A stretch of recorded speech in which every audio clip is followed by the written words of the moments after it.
Hi everyone, this is KJ Vlogs, a Filipino actor based here in Kingdom Saudi Arabia, and welcome back to my channel. For today's video, we will get into another reaction video from Beanie, but this time this came from P-Pop Insider. The title of the said video is "The Reason Why They Are More Than Just an Idols." Okay, I just want to watch this video because basically, even almost 3 years na ata akong gumagawa ng reaction video sa Beanie, hindi ko pa din talaga sila kilala.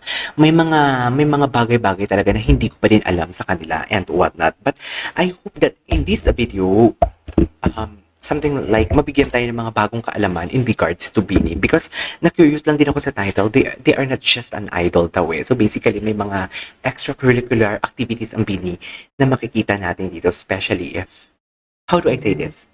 Especially if, parang alam mo yung parang may mga donation drive and whatnot, or mga charity. Well, tingnan natin. Earlier today, Malloy and her family visited a home shelter in Tondo, Manila as part of their outreach program to give some gifts to the children. It was heartwarming to see how something so simple could mean so much to these kids, especially with Christmas just around the corner. Organizing an outreach program takes a lot of effort. It's tiring and takes so much work, yet they still found the time to bring joy to these children. Merry Christmas, during the holiday guys! season. This was truly a meaningful way to spend time as a family, choosing to share blessings with children instead of just focusing on themselves. In fairness, For us busy pa adults, yan it may siya, seem ha? like a small gesture, but for the kids, it's a big deal. We know their situation in the shelter, so to see them feel important and loved in moments like this is truly heartwarming. Diba? O, diba? Yung mga binabash nyo si Maloy. Tingnan nyo. Yung mga nagbabash kay Maloy, kainin nyo to. Ito, kainin nyo to. Can you imagine that? Isang busilak na tao na may charity or may mga ganitong klaseng, alam mo yung nag-share sila ng blessings nila, and then right after that, may mga konting lang na actually, di nga mali ni Maloy yun eh, yung about sa tote bag eh. 'Di ba? Hindi yun mali ni Maloy. Once and foremost, hindi naman kayo pinipilit. 'Di ba? Pangalawa, wala naman sinabi si Maloy na mali sa inyo, na i-bash niyo siya. Wala ngang mali si Maloy doon eh. It's just like hindi lang talaga pabor sa taste ninyo ang na-publish ni Maloy. Tapos binash niyo na siya. Nakakahiya kayo. Kaya hindi kayo umaasenso. Sa totoo lang. Galit na galit. Diba? You can imagine that? May mga ganyang klaseng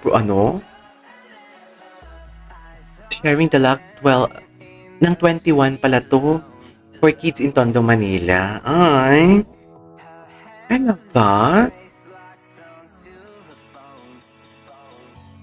Alam mo yung binabash nila, nakakahiya sila, no? Yung mga basher, nakakahiya kayo. Ang pait ng buhay niyo. Hindi ko alam, yung tote bag niya. Hindi ko alam kung masarap bang ulam niyo or nakakakain kayo ng ulam sa sobrang pangit ng ugali niyo. Nanggigigil ako, Paskong Pasko, sorry. Merry Christmas. Give love on Christmas Day, okay? Bawian natin sila sa 26. Charis. Ay, Also did something okay. similar for her birthday, hosting a celebration for the Ng children. November 10. If you've been a fan for a Ng long November time, 10. you know that this is something Mika has mentioned with emotion in her streams. She Oh, has always I wanted to didn't do know an outreach that. program, and she finally able to make it happen. Nag-outreach program kayo. Gusto niya talaga mag-outreach. Yung gusto kong gawin eh. Ay, oo, nakita ko yung compilation na yan actually. Ay, yung video na yan.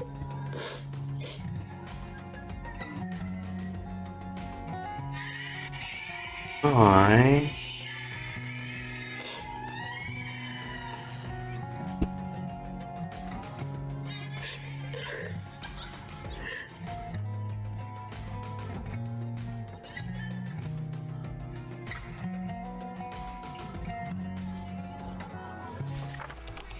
Mika. Emotional din pala si Mika.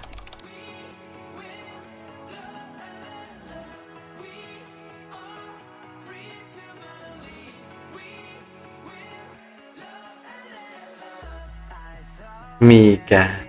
Gusto ko din mo birthday si Jollibee.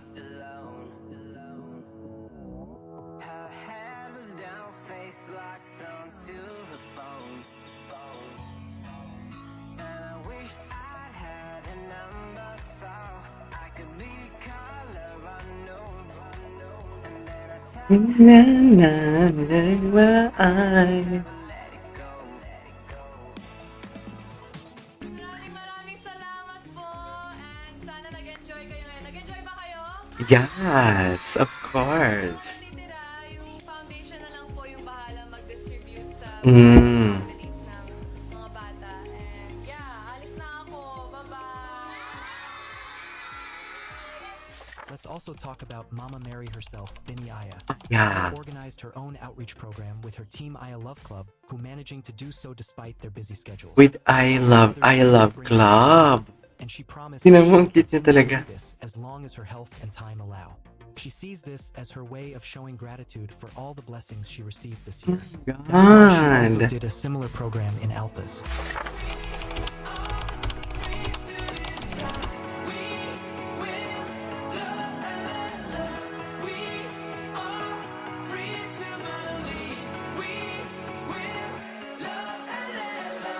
I saw her standing in the street Ay, alone. Her head was down, face locked onto the phone. makikita mo talaga kay Aya, very genuine. Oh. Tinan mo yung tawa niya, very genuine talaga siya.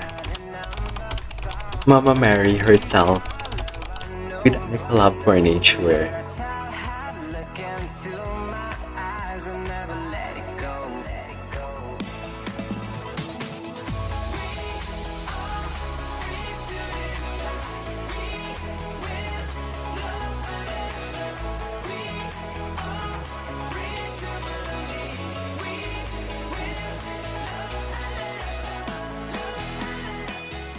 This has been one of my dreams and Uh-huh. fulfilled siya for this month. With the start of bare months up until December, at least once a month lang. Or if kaya ko na more than once a month, I give back. Uy, And grabe, I don't more than send once a every month? Iba-ibang Kahit na pinupuntahan ko. kahit Para na ma-share every ko month ang talaga hassle niya. Sa iba't ibang tao, different walks of life. I've been blessed and I'm so grateful kay Lord kasi daming pumapasok na blessing sa akin. So, it's just me giving back. Ay, December, this is there are videos me circulating on giving social back. media showing Aya and her Cutie. team repacking the gifts they will distribute in the coming days, and we can't wait to see it. Mm-mm. So, saan kayo courtesy of Fulgen on TikTok. Ah, okay. Merry Christmas, Blooms!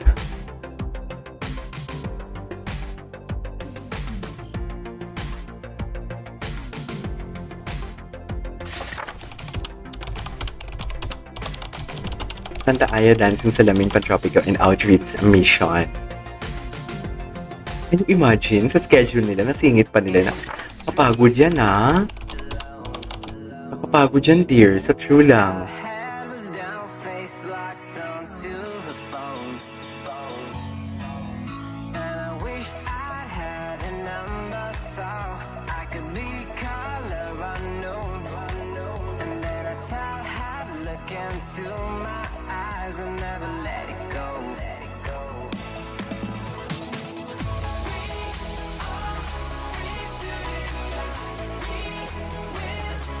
Ang dami nilang ganap.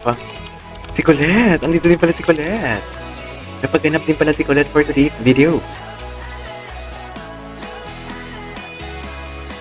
Ah!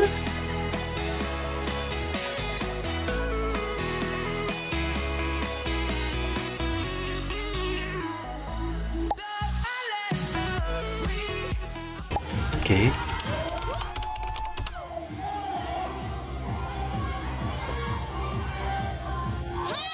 Sino yun? Si Stacy. Oh my God, is that Stacy? Connected with their own pockets 2021 to 20... Oh! 2021 to 2023 pala pa nila ginagawa yan. Marami din pala talaga silang ginagawa, be. Uy! Takes so much time and effort to organize an outreach program, especially for of busy people like course. Binny. It's always course. fulfilling to receive help, but it's even more joyful to be the one giving the love. We were right to support this group because they are constantly exceeding Indeed. our expectations. Indeed. Couldn't agree more, P-Pop Insider. I love your content.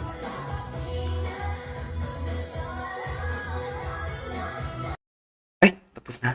Alright, there you go guys. That is our for today's video, which is the reason why there are more than just an idols. Updates from P-Pop Insider. This is KJ Vlogs and see you on my next vlog. Bini, bye!